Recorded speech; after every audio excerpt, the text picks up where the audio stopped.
Hello everybody and welcome to We Never Learned Season 2 Episode 11 Anime Review. Felt like a part 1 this week, and it was in a way. It was the beginning of the school festival. We introduced a bunch of different arcs and none of them really got resolved, but that's fine, you know, building blocks and all that. Sensei wore a different outfit this week. I feel like that's something they'd like doing, is just putting Sensei in different outfits. And I'm not going to say that I disagree with that being a good marketing strategy.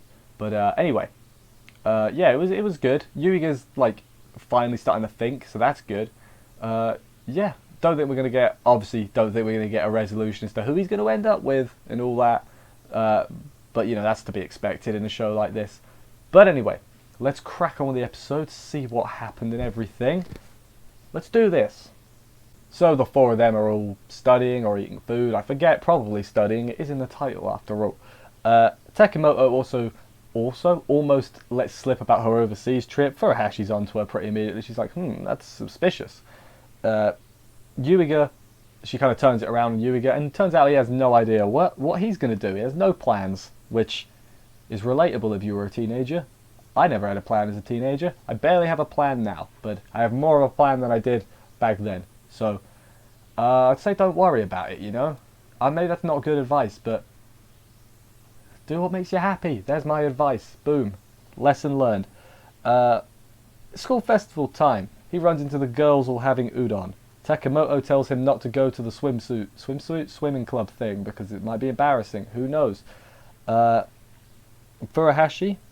gets coerced by some girls in her class to come back, and then she tells them about some fireworks jinx. It's like, if you're touching someone when the firework goes off, you'll be together forever or something. And then Yuiga's like, well, if you'd be touching someone when there's a firework going off, surely you'd already be like in that kind of relationship. And I'm like, he's bloody solved it with logic. Yuiga, you're a genius. I love it. And yeah, but basically the seed has been planted because Sekijo heard this jinx from round the corner. Takemoto's obviously interested. So it's not going to be either of them, is it?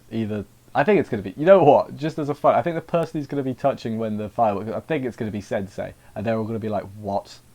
How could this happen? Or it might be Furuhashi just to further that. I think Furuhashi's winning, right? Like, she seems the least interested, but I think she's winning. Which, I support Furuhashi. Meanwhile, Sensei is in charge of the teachers' part of the festival, I guess. It's like going to be boring. She picked like a lecture on the Romans. And I love the Romans, but not for a school festival, you know? You're meant to be fun at a school festival. So the teachers are like, alright, we've got to think of some way to make this at least a little bit entertaining. So they ordered her a costume of some sort. What costume is it? Actually, we never find out. So, yeah, that's...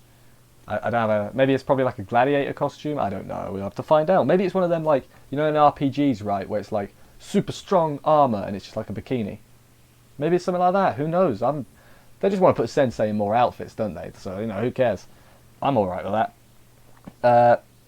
Furuhashi is Sleeping Beauty in her thing. She doesn't have a choice. She's heavily strong-armed into doing it, and by that I mean essentially forced into doing it. After she's left the room, her whole class is in on this secret plan to get her and Yuiga to kiss, because they're going to make him the prince, even though he's in a different class, so he shouldn't be able to be in their class's thing.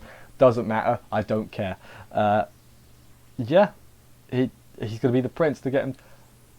The whole class is in on it. Furuhashi, you've got that many supporters. Just go for it, my friend. Like, deny it all you want, but your whole class is on your side. It was a little bit creepy, the way why they turned... I guess the projector is why they turned the lights off. Doesn't matter. Later on, Yuiga has been working on the thing. Sensei shows up, it's like, Yuiga, it's literally 8 PM. Go home. And it's like, oh yeah, it is. But then he asks her, hey, I want another mock interview. Basically, so I'm forced to decide what I've got to do with my life. And she's like, you know what? That makes sense. I'm okay with that. Don't know when it'll be, but I'll let you know. So I assume that's going to be where we end the season. Was going to be him deciding what the hell he wants to be.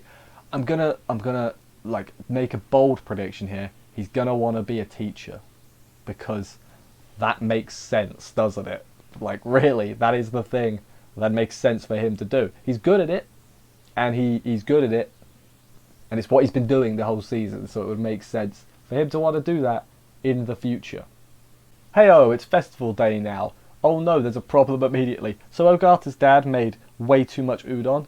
If he was going to make 100 things, he made 1,000 because he's bad with numbers. That's not bad with numbers. That's just bad with reading. Like, legitimately. So yeah, they've got to sell a lot, and Yuiga's like, I'll help you sell loads. So, you know, he goes out to hand out flyers. While that's going on, runs into the swim club, who are dressed like magical girls. Turns out they're doing a magical girl idol show, but Takamoto hasn't got an outfit because they couldn't find it or whatever. So yeah, Yuiga's like, I'll help you look as well. So while he's handing out flyers, he's also asking for the location of the magical girl. He hears a child saying he saw a magical girl on the roof, so he's like, you don't think, and I was like, oh my god, I figured it out. And I did figure it out. It goes onto the roof. It's Sensei. She's doing poses. Like, he opens the door and she's posing. Like, imagine that. Imagine opening the door, seeing your teacher posing in a magical girl outfit. How would you react? Probably how Yuiga reacted. He's like, I'm so sorry, I'll leave you to it. And she's like, wait a minute. She thought it was the outfit that the other teachers got for her for the lecture. Obviously it's not. It's a different outfit. It said swim club on the box. So, to be fair, the room was dark. So, you know, fair enough. But, yeah, Yuiga tells her to take her clothes off. And she's like, I'll kill you. And he's like, here's what I meant to say. But, yeah. She needs help taking it off, though. So he goes to have a go at that. The suit's going to rip. And, you know, she's like, oh, no. I've let the swim club... I've made the swim club's lives harder for them. And Yuiga's like, I have a plan. Because she tells him, I never did the festival when I was at school. And so Yuiga is like, I've got a plan. So I think this is a double plan. It's to help the swim club, and it's to help Sensei as well, have like festival fun times. Because Yuiga's a nice guy. He's like, I'll help you. I'll let you have fun. And at that point, yeah, you know what the plan is. I don't even feel like it'll be a spoiler to say, but I'll save it for the end. It's only in like a few minutes anyway. Meanwhile, Furuhashi is pissed, just to put it bluntly, because there's a kissing scene in the script, which she didn't want. She was like, no, I don't want to be doing this, but it's in there. Go to the Idol concert, and Sensei is doing the role, because she couldn't get the outfit off, so she's doing the role. She's doing the performance in the outfit, so... God, considering she's meant to be like the cold, strict teacher, all the students are going to be watching that, and they're not going to see her as that anymore. She'll be like, oh yeah, that's the one that did the magical girl dance, you know? We don't actually get to see it though, so it'll either start next week, or they're just going to skip over it because it costs too much budget. I have no idea. But yeah, that was the end of the episode. As I said, felt very much like a first opening half type of thing. Bloody Ashimi didn't even show up. She's in the preview for next week though. Is that her name? I've forgotten. Doesn't matter, that is her name. So yeah, continuing the school festival next week. Hopefully they find out what Sensei's outfit was, because there's one thing this show's good at, it's putting Sensei in different outfits. So I can't complain about that. Hey yo. Yeah, and again, I enjoyed this week. It's hard for me to, you know, give pointers because this show is so slice of lifey and a typical harem.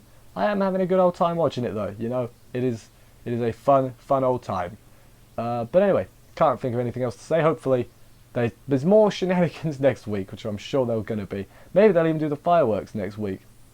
I do think he's going to end up doing it with Sensei, maybe Furuhashi is my official prediction.